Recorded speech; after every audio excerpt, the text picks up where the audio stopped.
Okay. Here are my tips to do baby-led weaning while you're camping. Here I have my baby who is 11 months, so he's ready for little pieces. You may want to just be careful if your baby is younger and just beginning to offer large pieces, but to learn about that, just check out my online course. I have all the explanation in there, but I wanted to show you all of my tips that I learned this weekend and throughout my years of experience of baby-led weaning in camp while you're camping, so it could make an experience really easy for you. And so the first tip,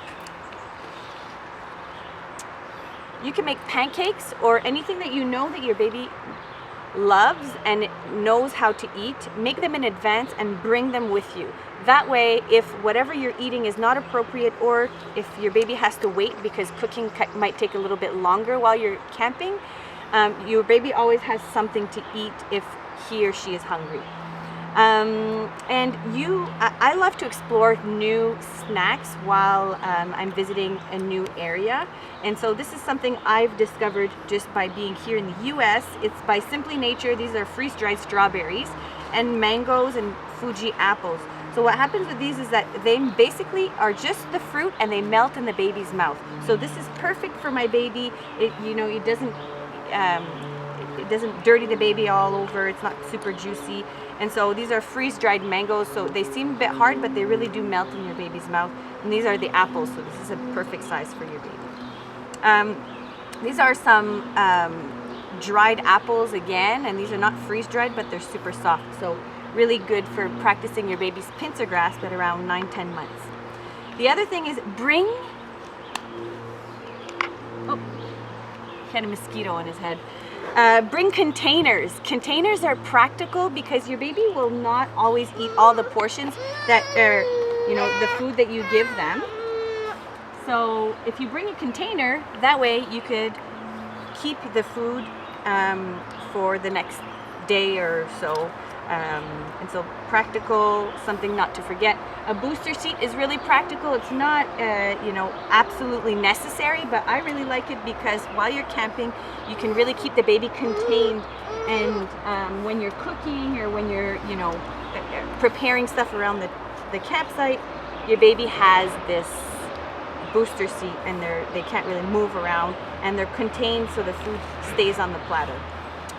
The other thing is, a waterproof one piece is practical because your baby could crawl around, can eat food, and you don't need to change their clothes every time or even bring bibs.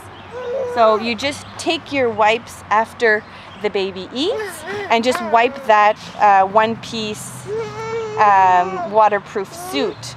So that baby has worn the same clothes all weekend because the baby is protected with this waterproof suit. So that's it for that. And I like to avoid offering foods that are really messy, like yogurt and what else?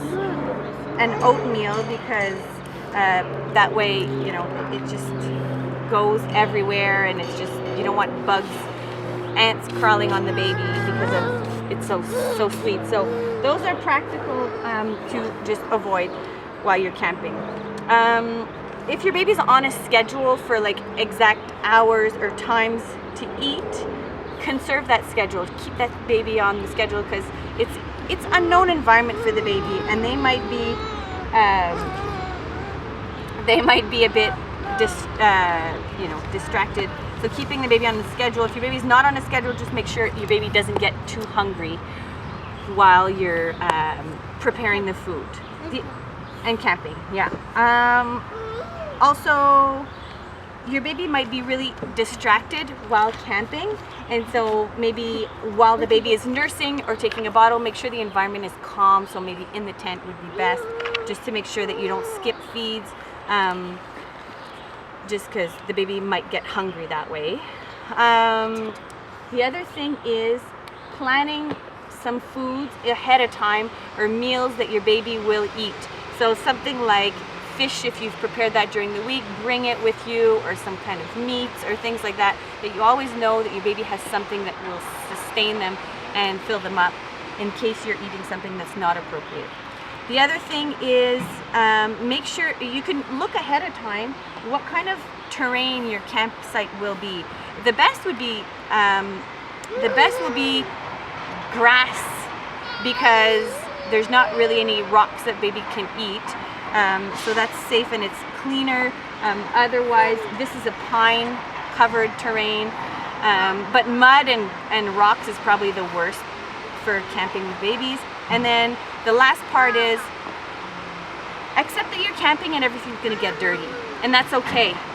You're going to return into your regular setting pretty soon after your trip is over, so make sure, just accept that everything's going to be dirty, and it's okay that if your baby eats a few pine needles that are soft or whatever, grass or sticks, it's not the end of the world.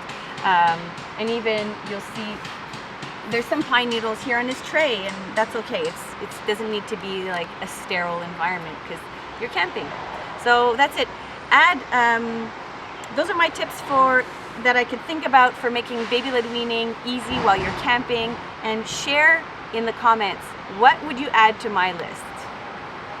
What are your tips for baby-led weaning, doing baby-led weaning when you're camping? Let me know.